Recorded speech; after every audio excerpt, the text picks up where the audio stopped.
A paz do Senhor Jesus, meus irmãos. Vamos continuar meditando na palavra do Senhor, no estudo sobre as características da Igreja de Atos dos Apóstolos.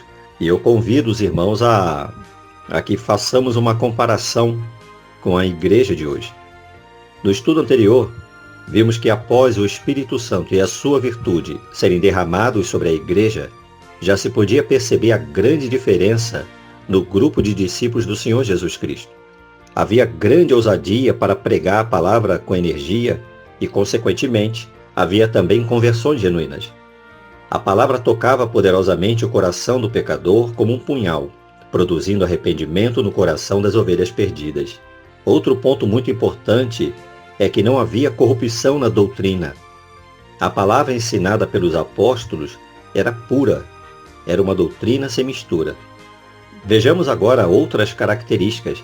Lá em Atos, no capítulo 2, do versículo 42, diz assim: E perseveravam na doutrina dos apóstolos, e na comunhão, e no partir do pão, e nas orações.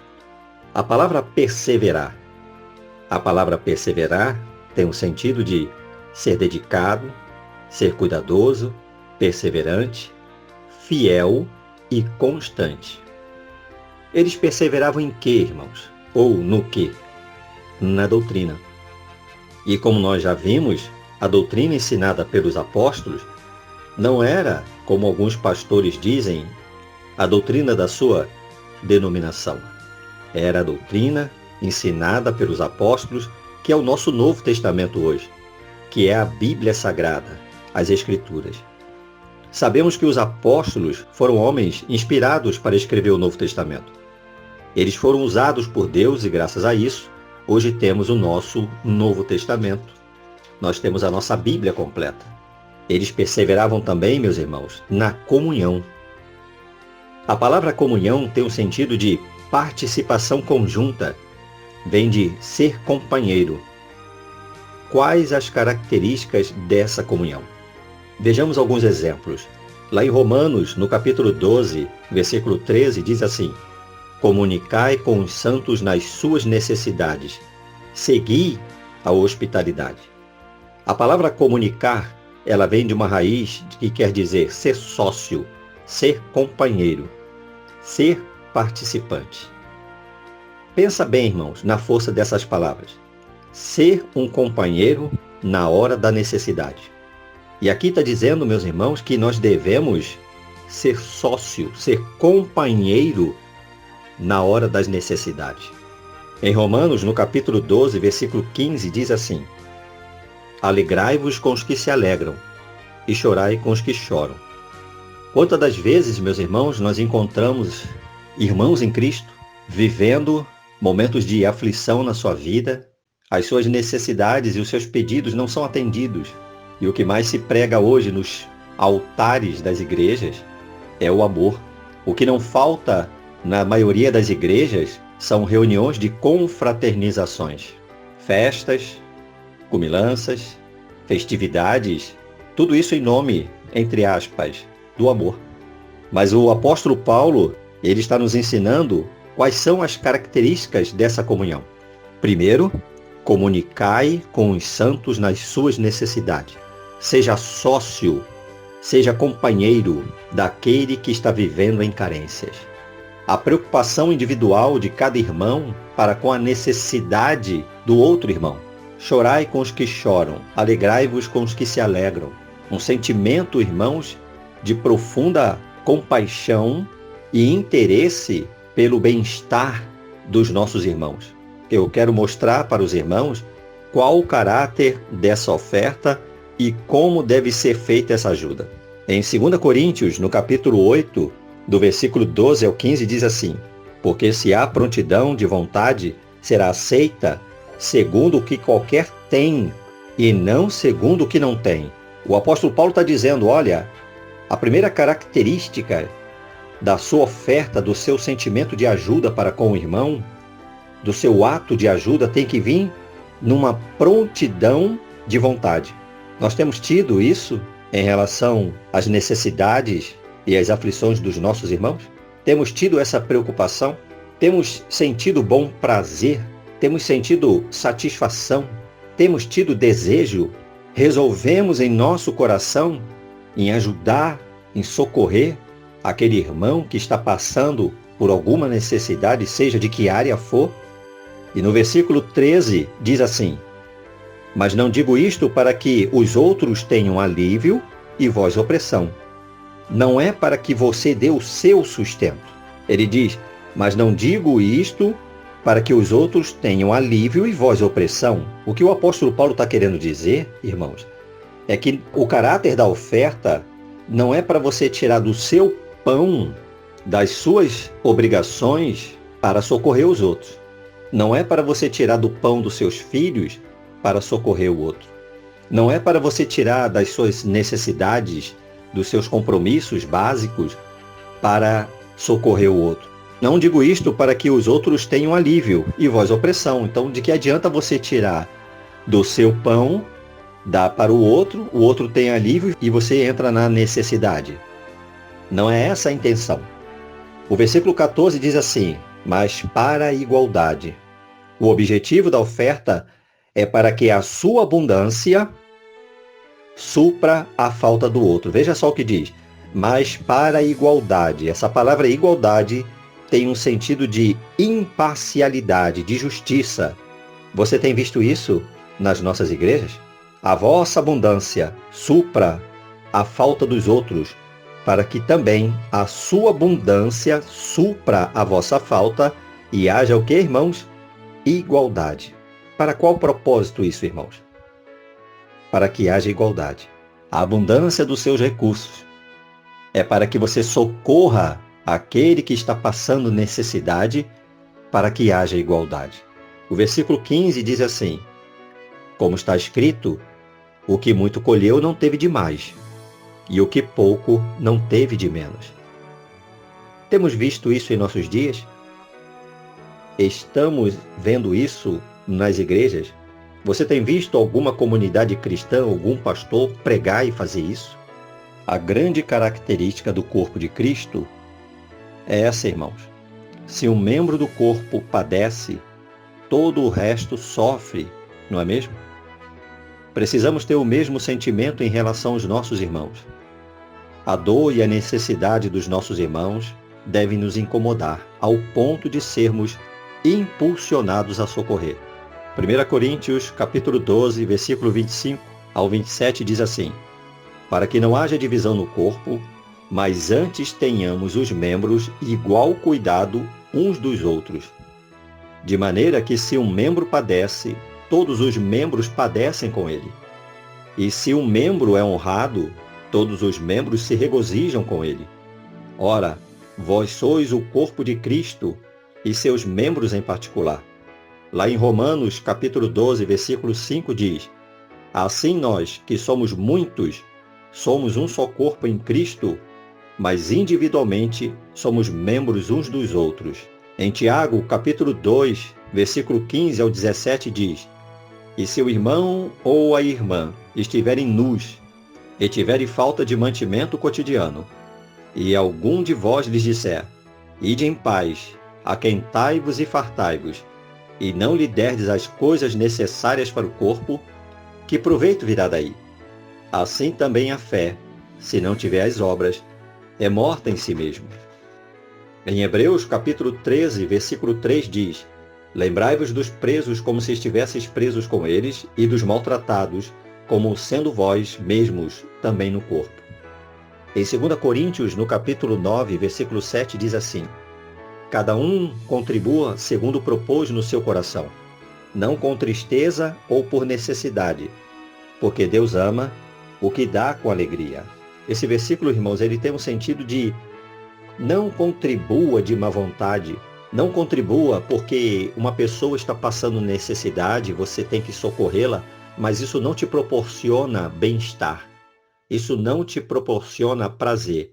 Não faça de má vontade, porque Deus ama o que dá com alegria. A palavra alegria tem o sentido de prontidão, dar alegremente. Como é que nós sabemos, irmãos, que nós estamos realmente amando os nossos irmãos? Em 1 João, no capítulo 5, versículo 2 ao 3, diz assim, nisto conhecemos que amamos os filhos de Deus, quando amamos a Deus e guardamos os seus mandamentos.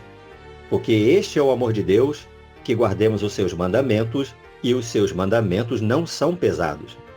Numa tradução mais antiga, irmãos, diz assim: nisto sabemos que amamos os filhos de Deus, quando amamos a Deus e obedecemos os seus mandamentos. Porque este é o amor de Deus, que guardemos os seus mandamentos, e os seus mandamentos não são pesados. O amor de Deus, irmãos, não tolera o pecado. O amor de Deus não tem comunhão com aquele que não tem comunhão com a sua palavra. Quando falamos de amor, não estamos falando de tolerância para com o pecado, de fazer vistas grossas ao pecado alheio, mas estamos falando, irmãos, do amor de Deus, não o amor da carne, não o amor da injustiça, não o amor do mundo. E como é que nós vamos saber se nós estamos exercendo o amor para com os nossos irmãos? Nisto conhecemos que amamos os filhos de Deus, quando amamos a Deus e guardamos os seus mandamentos. Porque este é o amor de Deus, que guardemos os seus mandamentos, e os seus mandamentos não são pesados. E a palavra de Deus, ela nos dá a regra de como amar os nossos irmãos, de como cuidar dos nossos irmãos, de estarmos atentos às necessidades dos nossos irmãos, de chorarmos com os que choram, de nos alegrarmos com os que se alegram, de comunicarmos com os santos nas suas necessidades, de sermos companheiros dos nossos irmãos nas suas necessidades. Em 1 Coríntios, no capítulo 5, versículo 9 ao 11, diz assim: já por carta vos tenho escrito que não vos associeis com os que se prostituem. Isto não quer dizer absolutamente com os devassos deste mundo, ou com os avarentos, ou com os roubadores, ou com os idólatras, porque então vos seria necessário sair do mundo. Mas agora vos escrevi que não vos associeis que aquele que, dizendo-se irmão, for que irmão? Devasso, avarento, idólatra, maldizente, beberrão ou roubador. Com o tal, nem ainda comais. Eu queria destacar para os irmãos a definição para devasso. Essa palavra, irmãos, tem o sentido de o homem que se entrega à relação sexual ilícita, o fornicário, o impuro. A palavra que define avarento é alguém ansioso para ter mais e mais, o ganancioso. E a definição para idólatra tem um sentido também de participação de culto pagão, adoração a qualquer coisa. A palavra maldizente é aquela pessoa que vive falando dos outros, blasfemando, maldizendo, falando inverdades, insultando com mentiras. Meus irmãos, tomem cuidado, peçam a Deus sabedoria, discernimento, direção, a quem vocês devem ajudar, a quem vocês devem ofertar. Sabemos que vivemos dias difíceis. Há muitas pessoas que não querem trabalhar, que vivem uma vida de ociosidade, que vive se aproveitando da boa vontade de muitos irmãos, em nome de supostas chamadas, recebendo ofertas, recebendo contribuições, mas suas vidas não estão de acordo com a palavra de Deus. Muitos na fornicação, na impureza, numa vida completamente desregrada e se intitulando pregadores do Evangelho. Eu faço um alerta para que os irmãos peçam a Deus discernimento, peçam a Deus direção. Tenham a palavra de Deus como seu manual, sua única regra de fé e de prática. A Igreja de Atos dos Apóstolos mantinha os irmãos em comunhão em todos os sentidos. A energia do Espírito que foi derramada sobre a Igreja impulsionou a todos a não somente serem participantes nas necessidades de cada irmão, como também nas bênçãos espirituais. Eles tinham tudo em comum, perseveravam na doutrina. A pessoa a qual você está, de repente, ajudando, tem perseverado na doutrina? Está de acordo com a doutrina? Então eu gostaria que o irmão analisasse e buscasse de Deus a direção para ofertar, socorrer aqueles que verdadeiramente estão em conformidade com a palavra de Deus. Cuidado, irmão, com quem você está ajudando. Cuidado com quem você está ofertando. Cuidado com quem e com o que você está se relacionando. Ame e trate as pessoas segundo as regras das Escrituras. O amor de Deus anda em perfeita harmonia com as regras da sua palavra. Por isso, é muito importante que cada cristão procure conhecer as Escrituras. Existe uma medida exata, uma orientação específica, uma regra de conduta dada pelas Escrituras para cada situação. Por violar essas regras, muitos irmãos andam embaraçados em situações que nunca deveriam estar. Pense, estude e pratique as orientações da palavra de Deus. O caráter da oferta é para o necessitado. O caráter da oferta é dar com alegria. O caráter da oferta é ser companheiro, é estar preocupado com aquele que padece de necessidade. A abundância que talvez você esteja vivendo não é para sustentar a soberba humana. Não é para ostentar para as pessoas o seu sucesso financeiro profissional. A sua abundância, de acordo com as Escrituras, é para socorrer aquele que está passando necessidade, para que a tua abundância supra a falta do outro, para que haja igualdade. Temos feito isso? Temos visto isso? Temos atentado para isso? Oremos ao Senhor.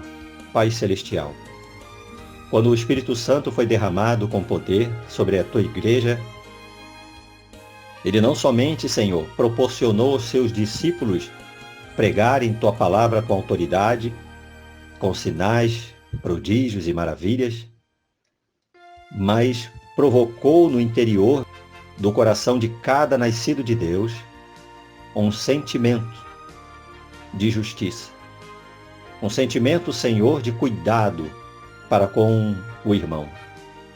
Eu peço que o Espírito Santo neste momento venha produzir essa obra, despertar, Senhor, esclarecer e sabermos que se abundamos é para que socorramos, Senhor, os nossos irmãos que estão vivendo em aflição, vivendo em necessidade. Que o Senhor desperte o seu povo, Senhor, para a grande necessidade que muitos irmãos estão vivendo nesta hora. Eu peço que o teu Espírito faça aquilo que só o Senhor pode fazer. É fazer com que a nossa oferta ela seja com alegria. A nossa oferta seja com gratidão. A nossa oferta seja, Senhor, para agradar o teu coração, para socorrer os nossos irmãos e fazermos aquilo que a tua palavra diz. Se amamos a Deus, se guardamos a sua palavra, vamos agir com os nossos irmãos de acordo com a sua palavra. No precioso nome do Senhor Jesus Cristo, é o que nós te pedimos. Amém.